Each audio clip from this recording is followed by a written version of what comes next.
Hello guys, I hope this is working okay. I am streaming from my desktop computer for the very first time, and there's a bit of latency. It's a little confusing because I have my streaming software that I downloaded on the left of my screen, and then on the right of my screen is the YouTube page, but it's completely off. So I turned the YouTube volume off, obviously, so I don't hear myself talking like 10 seconds behind.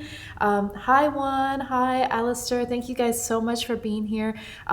If you have any questions or things you want to chat about, just as a warning, I will see it probably 10 to 15 seconds later. So I'm not ignoring you. It's just we're time traveling. I'm a little bit in the future right now.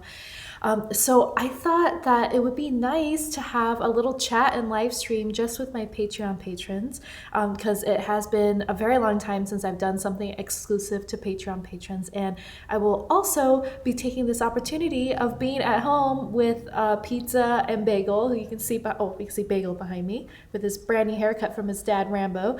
And I have a lot more time here at home now, like everybody else, so I will be able to think of some new music or creative ways to keep in contact with you guys. So tell me how you guys are. Leave a comment in the live chat window on the right. I was also thinking that maybe for a future one we could do, if you guys are comfortable. I know some people maybe don't want to do a group chat where we can all see each other or hear each other. Perhaps you're not interested in that, but just leave a comment and let me know if maybe doing like a group Google chat would be something that would be of interest to you, or if you just prefer having a live stream with just me being on the video.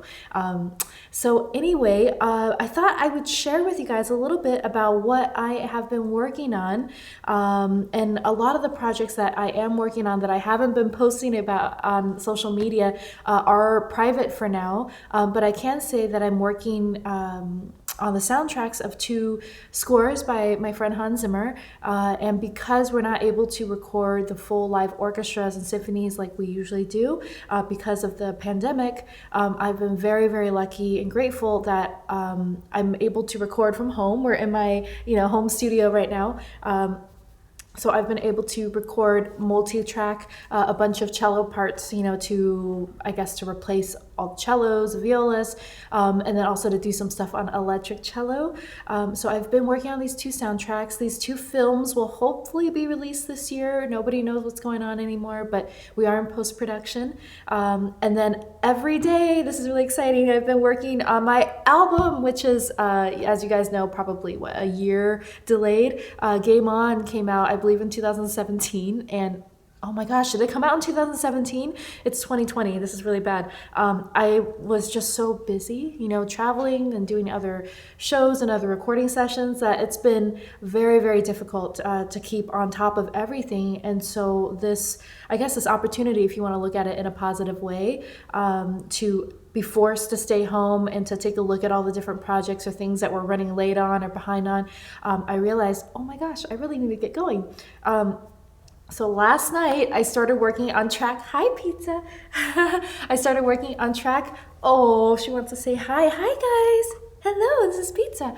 I started working on track number 7.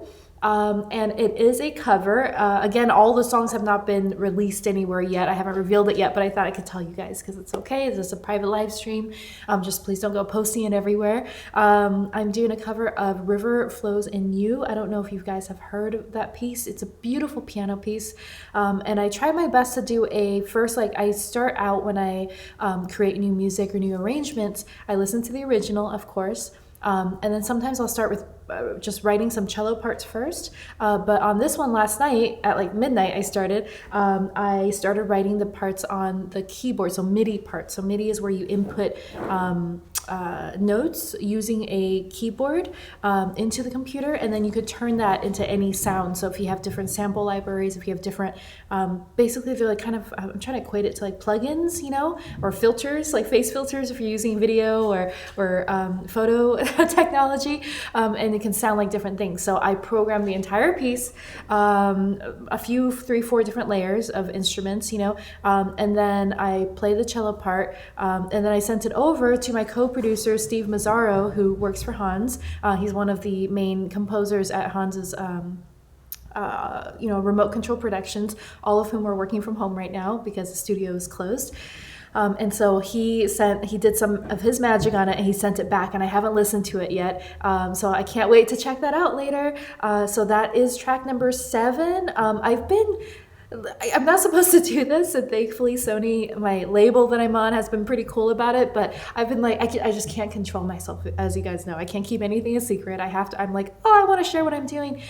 So over the last year and a half, as we've been working on the first 6 tracks on this album, and it's really sad because it should not take a year and a half to record 6 tracks.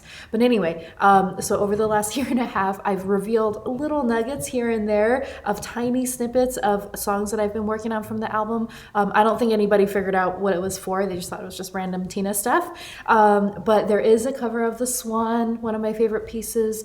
There is going to be Moonlight Sonata, number 1. We did it in a very low, not low frequency, like very hopefully high frequency, but layback, electronic, little bit synthy version of the Moonlight Sonata, also featuring cello, of course.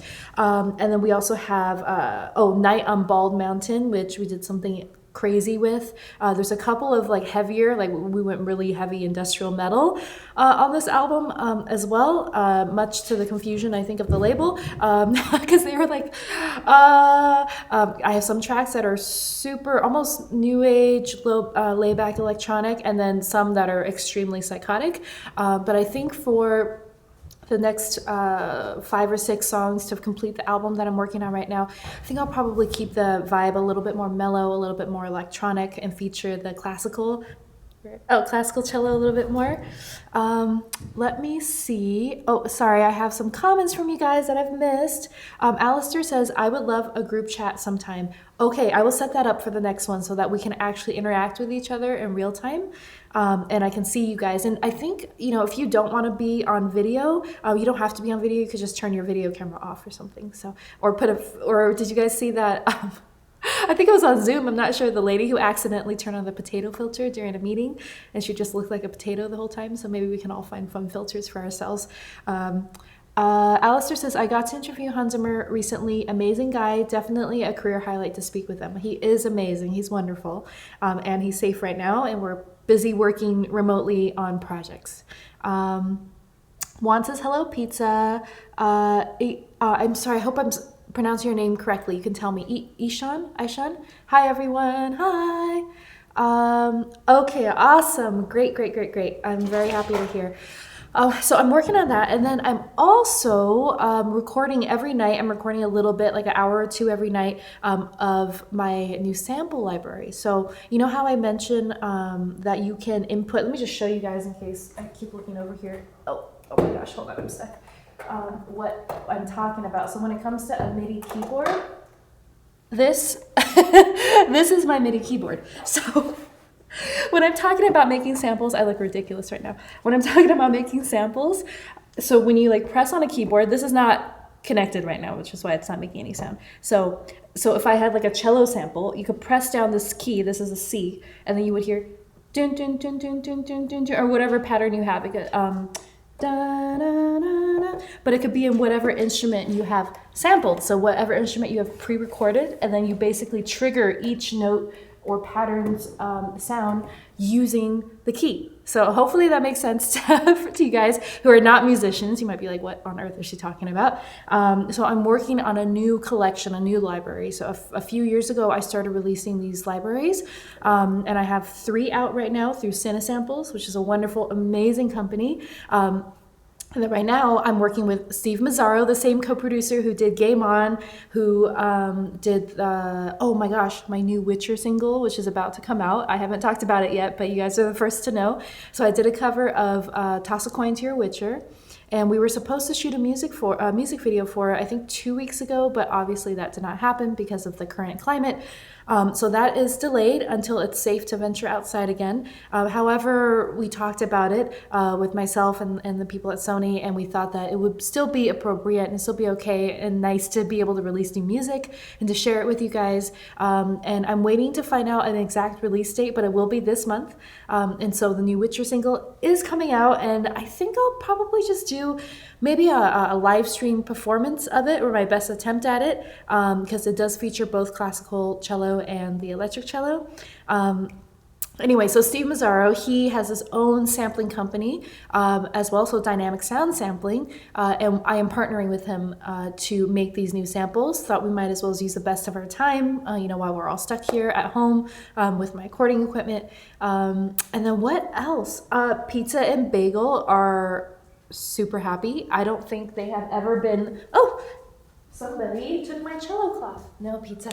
I don't think they've ever been this happy, seriously, because normally we are always traveling, and I feel really, really bad about it, because even though the babysitters and the pet sitters are really, really, really great and amazing, they are happy there. I just feel bad that they're always with pet sitters for usually about half of the month every month, so 2 out of every 4 weeks in a month, and we've been here together for a month now. I think we've barely gone outside. We've just been staying in, staying safe, staying home, which I hope you guys are as well, and not going out unless you absolutely have to for really, really, big necessities. But they're really happy because we're a little wolf pack here at home, and I am in my new house here in Las Vegas.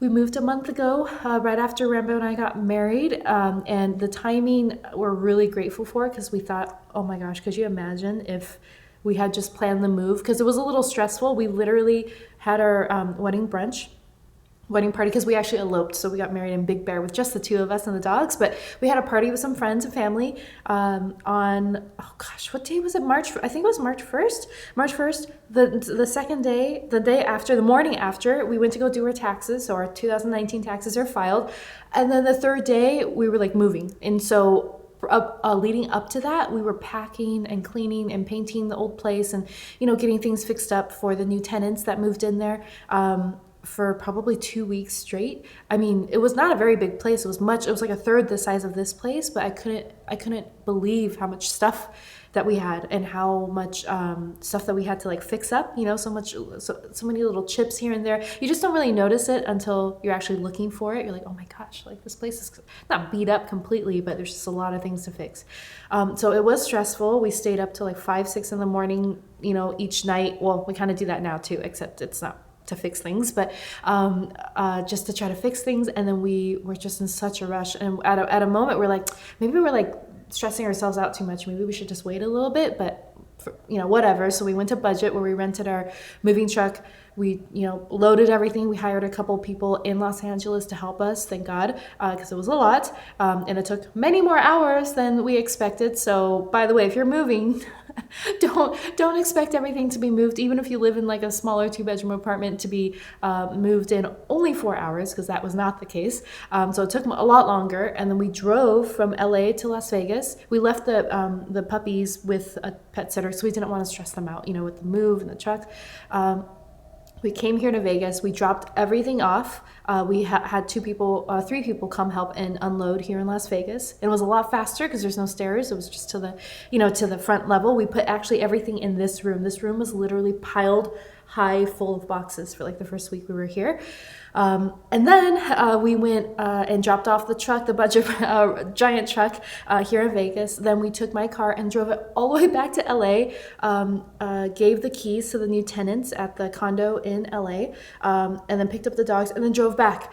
And 2 days later, the virus stuff got really intense. So really, if we had waited, it would have been bad. So I'm glad that we stressed ourselves out a little bit, and we're super tired, but we're able to get here, and to be in quarantine or be in isolation here is actually very peaceful. It's quiet. We're in a very quiet neighborhood. It's way away from the Strip in Las Vegas. But I love Las Vegas. We can't wait until everything is going to be open again. I'm sure you guys can't wait to be able to go outside again.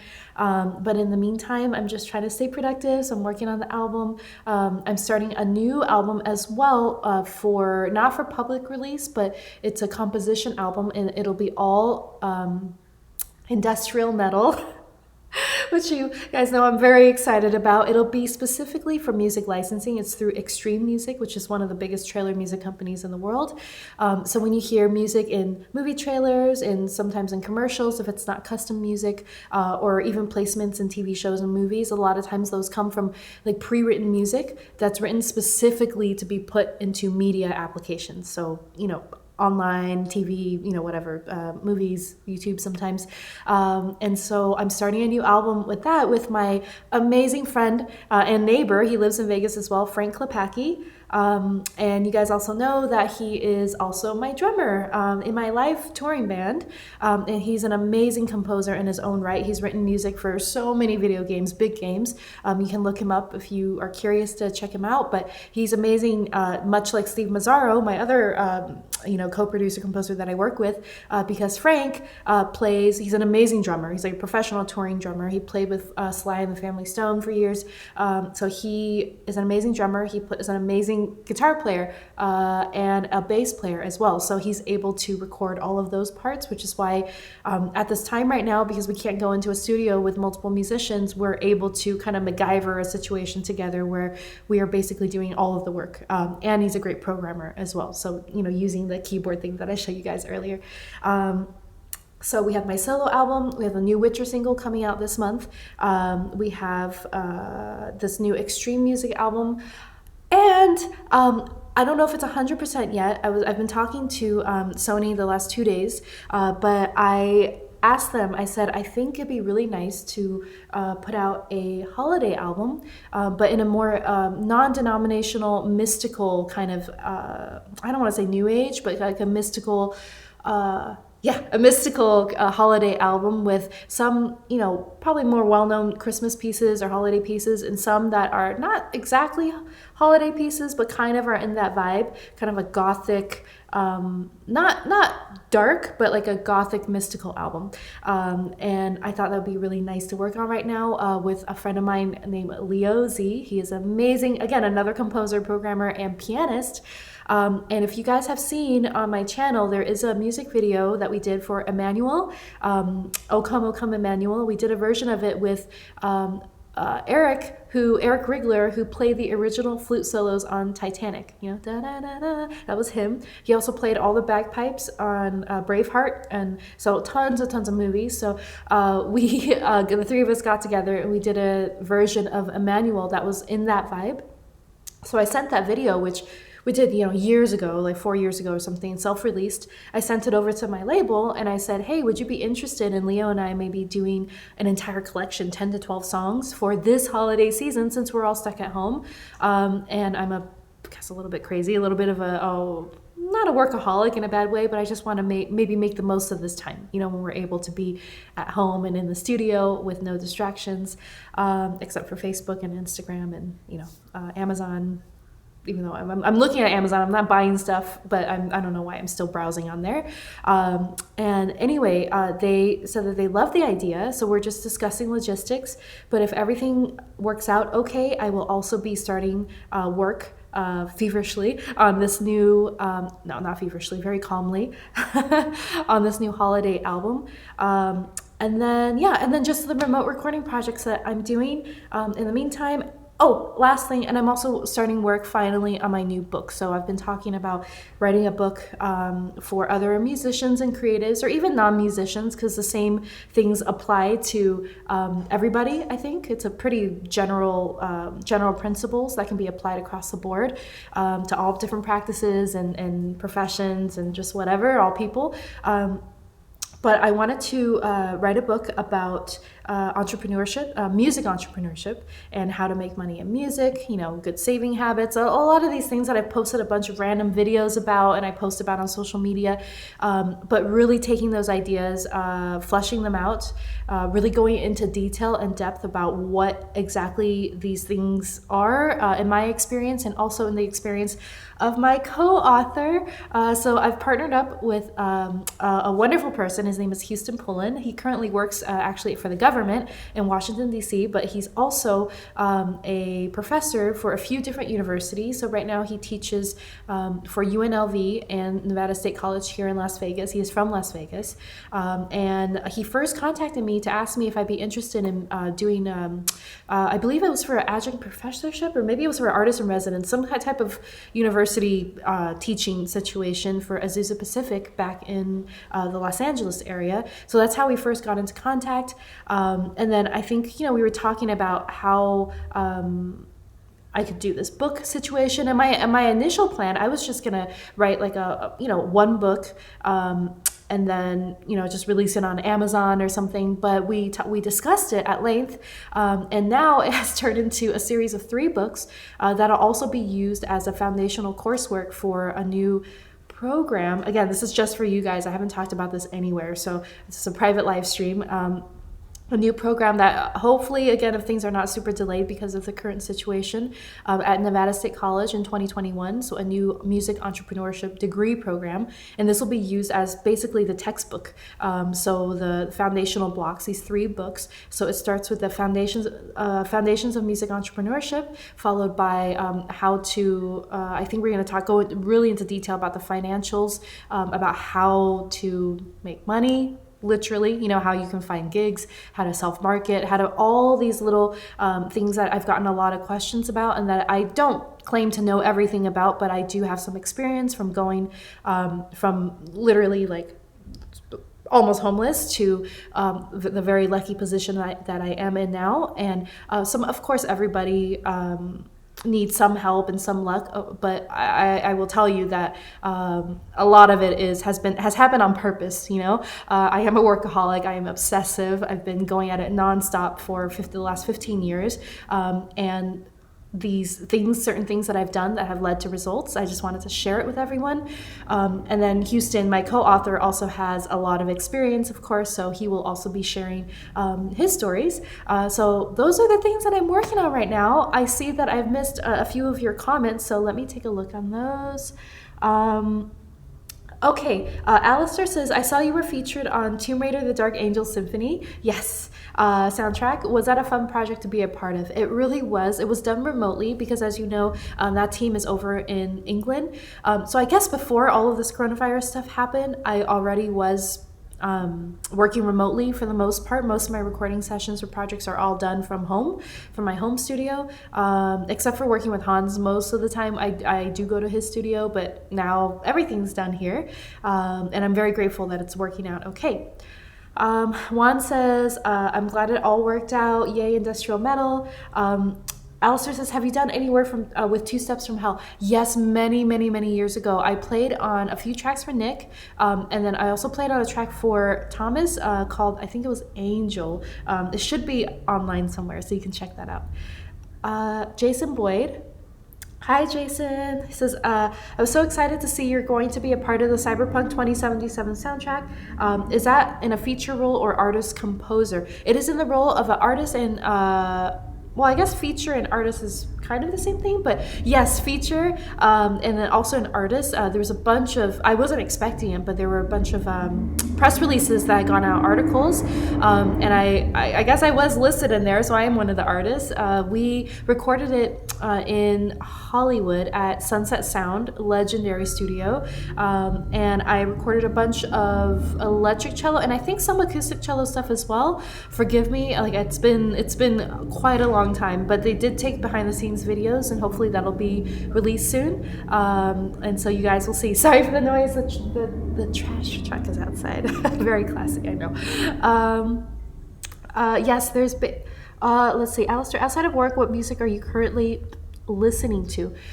To be honest with you, I'm not listening to anything. A lot of times, like Rambo knows this, when we're in the car, when we're driving normally, right now we're not driving or going anywhere, but I actually like the sound of silence because I listen to music and I'm working on music all day long. Just imagine if you're like working at McDonald's. I love McDonald's.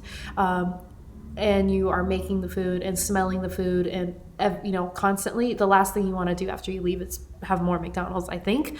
And so a lot of times I will prefer to listen to nothing. But if my ears are cleansed and I'm not in a period of a lot of like work and my ears are tired, I love Rammstein. I'm obsessed with Rammstein. So they are basically, I don't want to say the only thing I listen to, but one of the few things I listen to. But in all seriousness, for example, I'm working on this cover right now for my new album, track number 7 of River Flows in You, and it's beautiful. And I listened to that actually like maybe 5-6 times yesterday, just for reference to listen to it, but also because it is beautiful. So I think for me, for the most part, if I do choose to listen to music, it'll be very more ambient, more maybe acoustic or ambient electronic. Bill Brown, the composer that I've worked with for many years, I worked on many episodes of CSI New York with him while that show was going on. He released a new album recently called Dream State, and I appeared on one of the tracks, but Dream State album is beautiful. I love that vibe. I mean, it is so it's like so liquid. It really sounds and feels like you're in a dream. So I highly recommend that album or that vinyl. It's also available there. So Rambo has been playing that vinyl up in his office where the turntable thing is. So that's been really, really nice. Okay, and then one last question. Juan says, how did you get involved in video game music in the first place? Uh, I'm trying to think. I think the very first soundtrack that I played on was for, as a featured musician, was for Journey by Austin Wintory, way back when. So I had met Austin when we were both in college at USC, but we actually didn't work together in college. I think he might have like emailed me once, but we actually didn't do anything together in college. We didn't even meet in person from what I remember in college. It wasn't until after. And I got an email and he said, hey, I'm Austin. We went to USC together, working on this project. And so I guess I feel like people just learn about you through word of mouth. So he must have heard about my playing or something while I was in school. And I think after that, all of my, soundtrack work and video games, TV, movies, they have all been from the composers or whoever, the hiring parties, contacting me directly. So for me, I always tell people the best way to work is to really put your own art out, instead of like I don't network. I've never networked in the traditional way where you try to go out purposefully to meet people or go to networking events. For me, it's more about just internalizing and going inwards, and trying to make the best art and the best music that I can, and hope that maybe some people see it and they like it, and then they'll contact me because of that. I hope this live stream is okay. I have a yellow warning sign that says the bit rate is low latency. But anyway, okay, one more. So, hi Tina, your first pronunciation of my name was correct, Ishan. Okay, thank you. Any composers or creatives you would like to work with in the future? There are so many amazing composers out there, and creatives. I mean, I've never worked with John Williams. Ennio Morricone is my ultimate, soundtrack composer. I love his work, but there are also so many that maybe you guys haven't heard of because they're not super brand names, but there are so many amazing composers and musicians, and I really just love and appreciate the opportunity to work with as many different people as possible and different styles of music, because I feel like it helps me grow. It makes me a better musician and expands my musical knowledge. Okay, well, I hope you guys have a wonderful day. Please stay safe. Have a good weekend. I will set up, I'm going to think about for next month's live stream, for a private live stream or a private chat, how we could do it so that we can actually interact with each other in real time. I think that'll be fun if you guys don't mind. And so I will post something on Patreon about that. And in the meantime, thank you so much for your support. I really, really appreciate it. It's really been an amazing thing. And to have your support over so many years. I mean, I've been on Patreon for many years, long before I was signed to, a label. I don't even know I think it might have been 2013 or 14. So That's like 6 or 7 years. That's time flies, and I really appreciate it. I know some people have, some of you are new, but there are also some Patreons that have been really wonderful friends and supporters for that many years. So I really appreciate it. Thank you so much for watching. I appreciate you. If you have any other comments I haven't seen or I missed, just leave a comment in the post that I put up on the Patreon page, because I definitely see those, or just message me directly on there. Okay. Have a great day. Pizza and Bagel have, I don't know where they are. Pizza, say bye. Bye. There she is. Pizza says goodbye. Bagel's asleep. And I will talk to you guys soon. Okay. Oh, hi, baby. Bye, guys. Thanks for watching my mommy's live stream. Thanks for being a Patreon patron. Bye. Bye.